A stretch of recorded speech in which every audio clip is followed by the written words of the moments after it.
కాసేపట్లో సీఎం చంద్రబాబుతో పవన్ కళ్యాణ్ భేటీ కానున్నారు. మంత్రిగా నాగబాబు ప్రమాణ స్వీకారం ఎప్పుడనే దానిపై చర్చించే అవకాశం ఉంది. ఎమ్మెల్సీగా ఎన్నికయ్యాక ప్రమాణ స్వీకారం ఉంటుందా, మంత్రిగా ఎంపిక చేసి ఎమ్మెల్సీ ఇస్తారా అనే దానిపై క్లారిటీ రానుంది. అలాగే నామినేటెడ్ పోస్టులకు సంబంధించి మరో జాబితాను సీఎం చంద్రబాబుకు పవన్ ఇవ్వనున్నారు.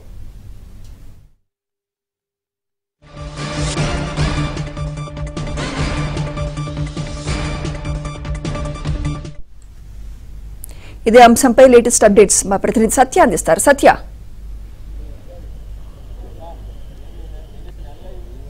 ముఖ్యమంత్రి చంద్రబాబు డిప్యూటీ సీఎం పవన్ కళ్యాణ్ కొద్దిసేపటి క్రితమే సచివాలయంలో భేటీ అయ్యారు. సీఎం తన పోలవరం పర్యటన ముగించుకుని కొద్దిసేపటి క్రితమే ఇక్కడికి చేరుకున్నారు. అంతకు ముందే డిప్యూటీ సీఎం మొదటి బ్లాక్లో ఉండి వేచి ఉన్నారు ముఖ్యమంత్రి గారి కోసం. కొద్దిసేపటి క్రితం వీరిద్దరూ కూడా సమావేశం అయ్యారు.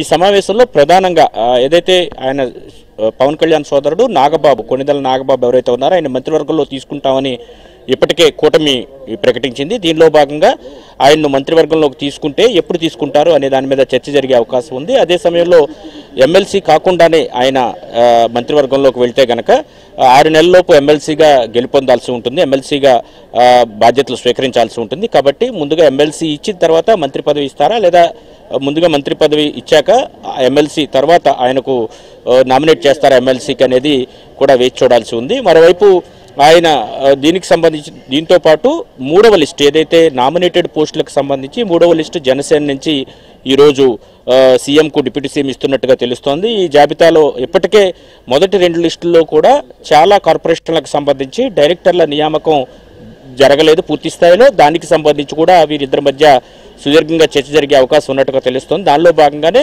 గత 10 నిమిషాలుగా వీరిద్దరూ కూడా సమావేశమై ప్రస్తుతం అయితే చర్చిస్తున్న పరిస్థితి అయితే ఉంది. నిజానికి నాగబాబు అంటే సార్వత్రిక ఎన్నికల సమయంలోనే అనకాపల్లి ఎంపీ స్థానం నుంచి పోటీ చేయాల్సి ఉంది. అయితే కూటమి ధర్మంలో భాగంగా బీజేపీకి ఆ సీట్ను కేటాయించి పవన్ కళ్యాణ్ ఆ సీట్ని కేటాయించడంతో తరువాత రాజ్యసభకు లేదా నామినేట్ చేస్తారని భావించారు నాగబాబుని.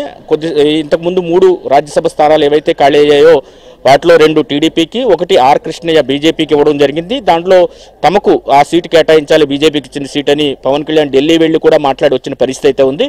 అయితే తెలంగాణలో ఉన్న ఈక్వేషన్స్ దృష్ట్యా తాము ఆ సీటు వదులుకోలేమని బీజేపీ తేల్చి చెప్పడంతో దానికి కాంపన్సేట్గా రాష్ట్ర మంత్రివర్గంలోకి నాగబాబుని తీసుకోవాలని కూటమి సర్కార్ నిర్ణయించినట్టుగా తెలుస్తుంది. దానికి సంబంధించి నాగబాబుని రాష్ట్ర మంత్రివర్గంలో తీసుకుంటున్నట్టు కూడా ఇప్పటికే ప్రకటించారు.